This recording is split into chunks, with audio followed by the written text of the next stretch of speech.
اللہ نے مومنوں سے ان کی جانیں اور ان کے مال خرید لیے ہیں اور اس کے عوض ان کے لیے بہشت تیار کی ہے۔ یہ لوگ اللہ کی راہ میں لڑتے ہیں تو مارتے بھی ہیں اور مارے بھی جاتے ہیں۔ یہ تورات اور انجیل اور قرآن میں سچا وعدہ ہے جس کا پورا کرنا اسے ضرور ہے، اور اللہ سے زیادہ وعدہ پورا کرنے والا کون ہے؟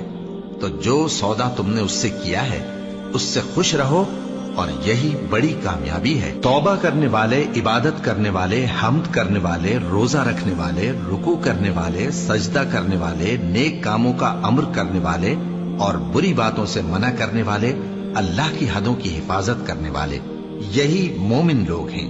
اور اے پیغمبر، مومنوں کو بہشت کی خوشخبری سنا دو۔